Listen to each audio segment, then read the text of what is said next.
এই দেশে ভালো মানুষের কোনো দাম নাই, এই দেশে যে ভালো কাজ করবে তারও কোনো দাম নাই।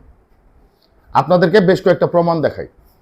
গত কয়েকদিন আগে গুলশানের ডিসি স্যার, গাড়ির নাম্বারপত্র নাই, নাম্বারপত্রের জায়গায় এক ডক্টরের নাম লেখা।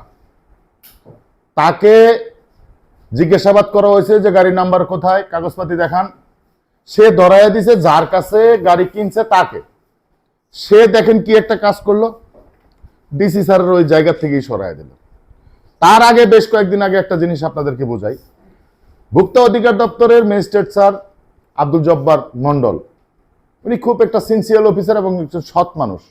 সে সর্বাধিক চেষ্টা করে যে সে যেন বাংলাদেশে দ্রব্যমূল্যের মালামালের দামটা যেন নিয়ন্ত্রণ রাখতে পারে। তাকেও দেখেন এক ব্যবসায়িক হুমকি দামকি, আমি আগের সভাপতি না, আমি বর্তমান সভাপতি, হ্যান ত্যান আবল তাবল, তাকে একদম ওখান থেকে বেরি করে দেওয়া হয়েছে।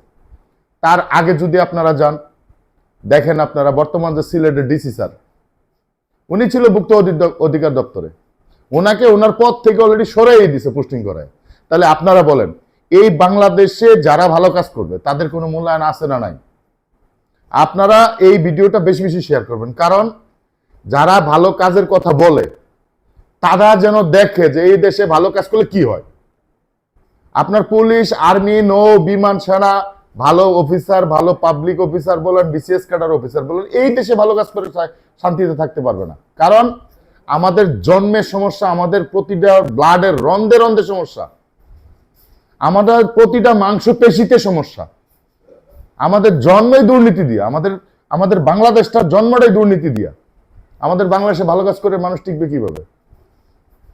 বেশি বেশি ভিডিওটা শেয়ার করেন, সবাই যেন সচেতন হয় যে ভালো কাজ করলে কি হয় এই দেশে।